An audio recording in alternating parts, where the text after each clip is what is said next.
Cristina. E o assunto que vamos abordar hoje é o massacre de Ipatinga.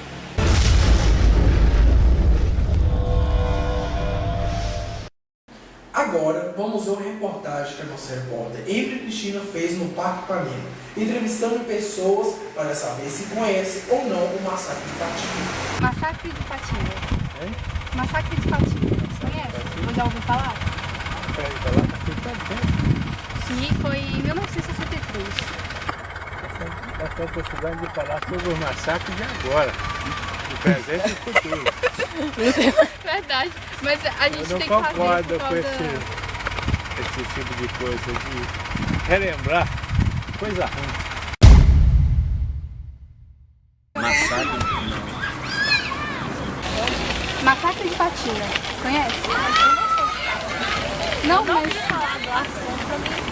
Nunca ouvi falar. Eu sei, posso explicar, mas pra mim abordar pra você, eu não tenho muito conhecimento do assunto, pra mim dar uma boa...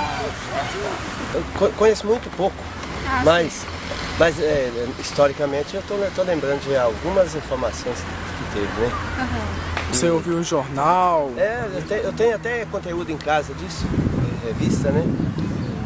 E ela, o que conta nela? Ela conta uma história do fato que aconteceu. Esse massacre se deu por conta da atitude que foi tomada pelos trabalhadores em relação ao trabalho que eles prestavam aos Minas. Quem já ouviu falar? O que é? Massacre de Ipatinga. Já ouviu falar? Já leu a respeito? Não? Ah, então tá bom, obrigada. Sobre o massacre de Ipatinga, já ouviu falar? E sabe alguma coisa a respeito? bom, muito não. Você já ouviu falar sobre o massacre de Ipatinga? Massacre? Isso, que ocorreu em 1963. Não, porque eu não sou daqui, né? Eu moro aqui há algum tempo.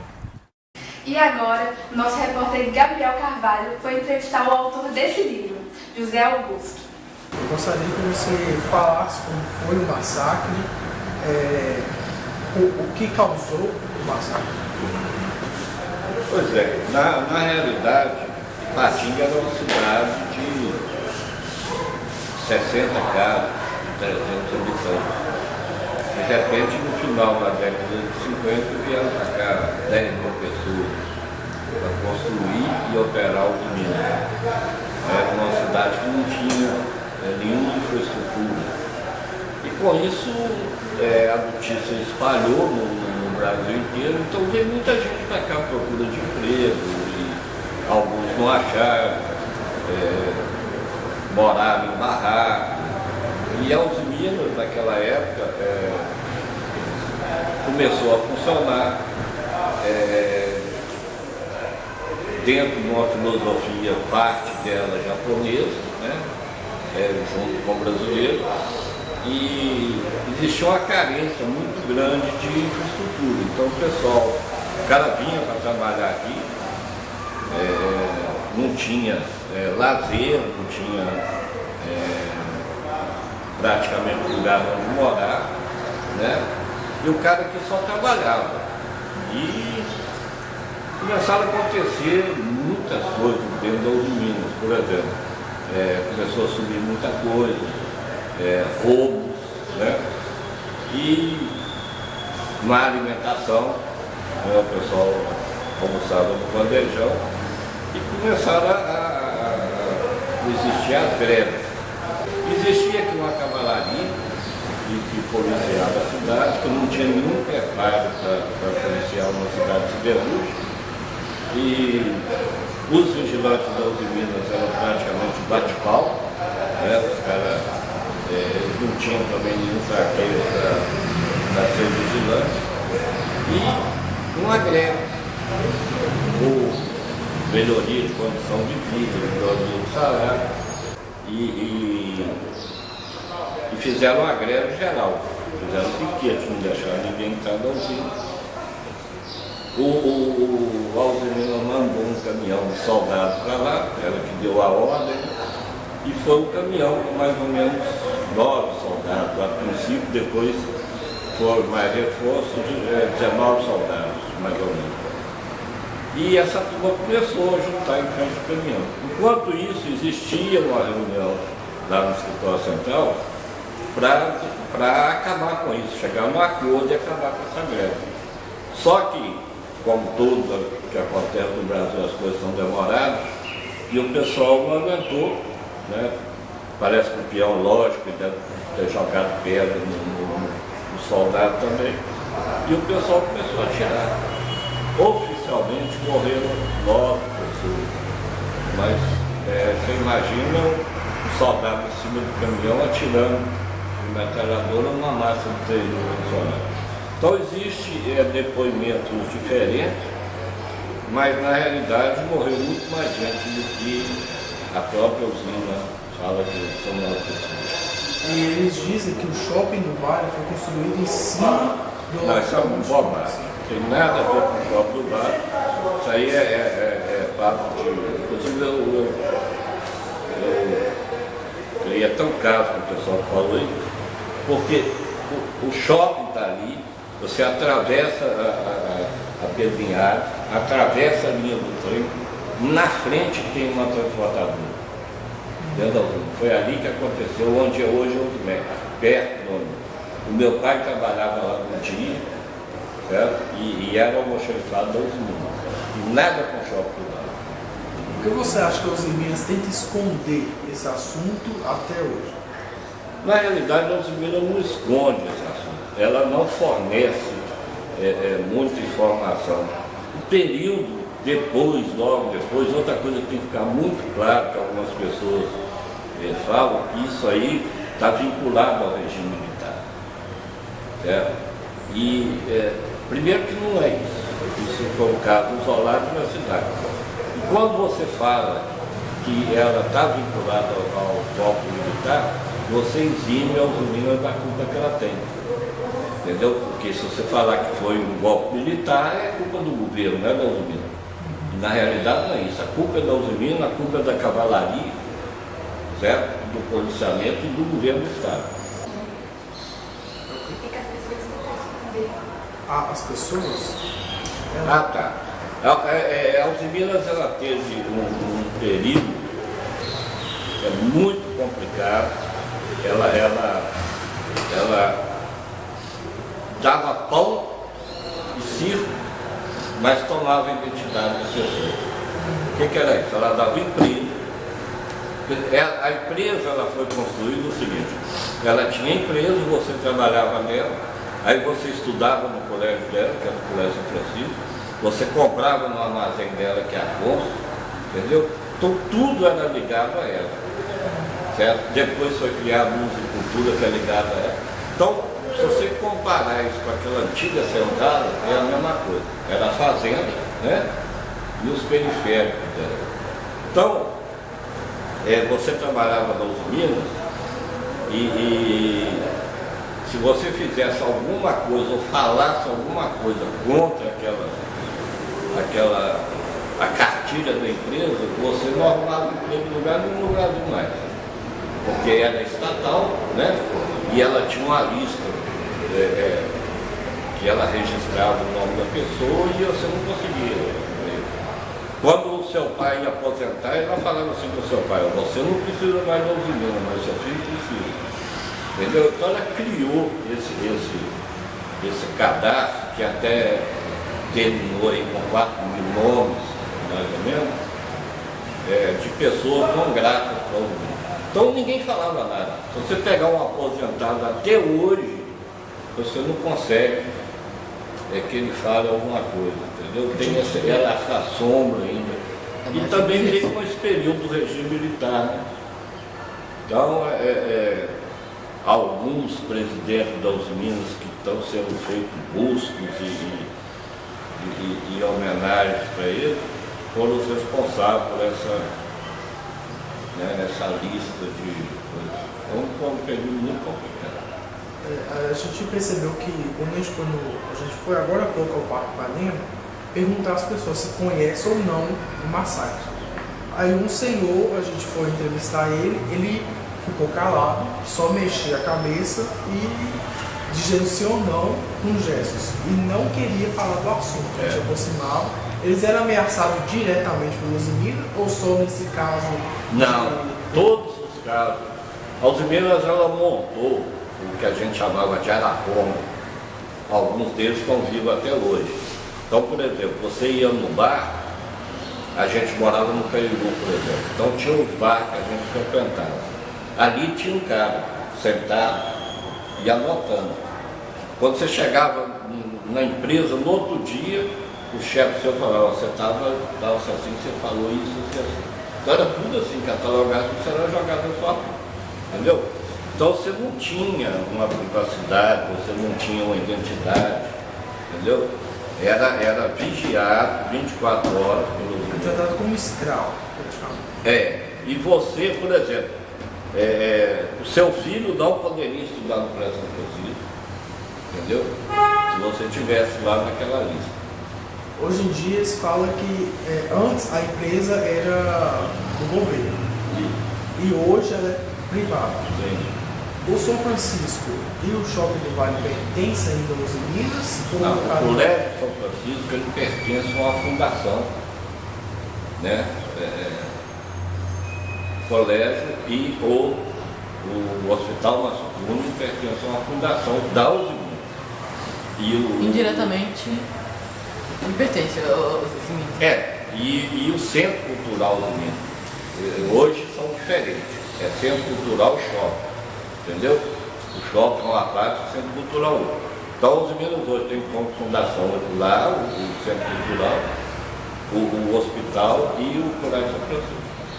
Agora, essa vigilância das Minas, ela durou até depois da privatização. Ela foi até pouco tempo atrás. Até o período de Rinaldo Campos Soares, ainda não existia isso. Terminou com Marco Aurélio, que foi o que acabou com essa lista. Agradecemos a José Augusto por ceder essa entrevista a nós. Agora vocês vão ver a entrevista com Fábio Nascimento.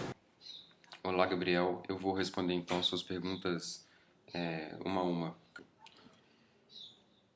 Em base nos seus conhecimentos, o que foi o massacre de Ipatinga? Bom, o massacre de Ipatinga foi um conflito de operários da Uzi Minas e policiais militares que aconteceu na cidade de Ipatinga, Minas Gerais, em outubro de 1963, como consequência de uma série de conflitos menores entre funcionários da empresa e a vigilância, num período muito preciso da história do país, em que diversos outros conflitos dessa mesma natureza estavam começando a acontecer em diversas partes do país. E a consequência desse momento foi um número de mortes que até hoje não é muito claro. Existe uma lista oficial do número de pessoas que foram mortas e existe um número maior de pessoas tidas como desaparecidas em decorrência desse fato. E é isso, foi o nome que ficou conhecido esse conflito entre os operários e a polícia militar. Pergunta número 2 quando você tinha 14 anos e ouviu falar sobre o massacre, qual foi sua conclusão e sua reação? Bom, quando eu ouvi falar sobre o massacre, quando eu tinha 14 anos de idade, eu não acho que eu cheguei até hoje, talvez, numa conclusão sobre o que de fato aconteceu, porque uma série de detalhes dessa história continuam desconhecidos. Recentemente a gente teve uma oportunidade de revisitar essa história com a Comissão da Verdade, mas não temos de fato todas as peças para entender o que se passou ali. A minha reação foi de muita surpresa por ser uma coisa dessa magnitude, dessa importância, dessa relevância histórica e de uma história tão recente na minha cidade. E eu fiquei muito surpreso de eu nunca ter ouvido falar do massacre de Ipatinga, nem por familiares, nem na escola, o que foi o que mais me assustou. Eu nunca ter ouvido falar daquilo como grade curricular mesmo, assim, quando foi o primeiro pensamento que eu tive, que isso era uma coisa importante demais para a gente ignorar enquanto formação escolar da região. E fiquei surpreso também por nunca ter ouvido falar por outras fontes e finalmente eu ouvi falar por um amigo. E foi a partir daí que eu resolvi saber um pouco mais sobre a história. A pergunta número 3 por que, na sua opinião e ponto de vista, a Uzi Minas tenta esconder o massacre e não se pronuncia sobre o mesmo. Bom, na minha opinião, o que acontece com o fato da Uzi Minas não lidar de maneira aberta com o que aconteceu é a mesma razão que leva a muitas outras forças, muitos outros poderes importantes e relevantes no seu contexto quando eles cometem algum tipo de atividade que é considerada ilegal, criminosa ou o que quer que seja. Então, de alguma forma, de fato, a Uzi Minas lidar com a história do massacre de Patinga seria assumir responsabilidade, parte de responsabilidade sobre o que aconteceu. Por isso que eu acho que é uma questão muito delicada de ser tratada por parte da empresa. A pergunta número 4 na minha opinião, qual é a importância desse assunto ser tratado nas escolas? Bem, a minha opinião sobre o ensino formal desse evento, do massacre de Patinga ou de qualquer outro evento maior ou menor do que esse que tenha acontecido, eu acho que é fundamental a gente tratar isso de maneira muito, muito clara nas escolas, porque da mesma importância que a gente tem quando a gente estuda história, e talvez estuda história europeia, história das invasões, a gente estuda história do país no nosso contexto, mas a gente não estuda história local, o que eu acho que é muito relevante. Nem história local, nem tradição local. Então, o massacre de Patinga está incluído, na minha opinião, nesse contexto de diversas histórias e marcas da nossa história, do nosso contexto muito pessoal, que a gente tem que estudar também, tem a mesma importância de estudar reinados europeus e estudar o passado recente ou distante da nossa cidade. Pergunta número 5 o que te levou a fazer o filme Silêncio 63? O que me levou a fazer o filme, a entender um pouco mais sobre essa história, foi justamente a minha surpresa diante da notícia quando eu fiquei sabendo o que tinha acontecido. Achei que o assunto era importante, tanto num contexto nacional, isso está inserido dentro de um período pré-golpe de 64, isso tem ligação histórica com uma série de outros eventos que aconteceram, como também na CSN, e a minha curiosidade me fez buscar essa história quando eu percebi que tinha também um viés familiar pelo fato do meu avô ter vindo de outro lugar para trabalhar na Uzi Minas. Então, quando eu percebi que essa história, esse contexto tão amplo e tão marcante do período que deu início à ditadura militar no Brasil, tinha uma ligação com a minha cidade natal e tinha uma ligação com a minha família. Então, esses 3 elementos me provocaram curiosidade suficiente para querer saber mais e para querer contar também, de alguma forma, essa história, porque talvez o fato de falar sobre o silêncio em torno dessa história, sobre o fato de eu não ter sabido até 14 anos de idade, tanta gente não saber até hoje dessa história, era importante o suficiente. Então, o fato de contar um filme sobre o não dito, na minha interpretação, naquele momento, tinha um papel também contra esse silêncio, contra esse esquecimento da nossa própria história. Bom, a pergunta número 6 o que você acha? Você acha que ainda é, de certa forma, arriscado falar publicamente sobre o massacre? Bom, na minha opinião, falar sobre o massacre de Patinga publicamente não acredito que seja hoje em dia um problema, mas dado o contexto social que a gente vive, o contexto de comunicações que a gente vive, seria muito extremo, seria uma reação muito extrema que acontecesse algo de nocivo a uma pessoa que falasse sobre o massacre de Patinga. Contar uma história que se passou não pode ofender ninguém e seria de um descompasso tremendo com a liberdade de opinião e de expressão que a gente conquistou hoje no Brasil. Então não acredito que seja um problema comentar ou debater esse assunto publicamente. Agradecemos ao Fábio por ter cedido essa entrevista a nós. Após o massacre de Patinga, vários locais foram homenageados em referência a ele. Vejam alguns. Esse hospital municipal foi nomeado em homenagem à garotinha atingida e morta por um tiro no colo da sua mãe. O nome da garotinha era Eliane Martins. Assim, o hospital foi nomeado de Hospital Municipal Eliane Martins. E também esse centro esportivo recebeu o nome de Centro Esportivo Cultural 7 de Outubro, em homenagem ao massacre de Patinga. Fiquem agora com a música feita por Matheus Teles, Eric Almeida, Alan Peter e Rafael Bastos.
Massacre.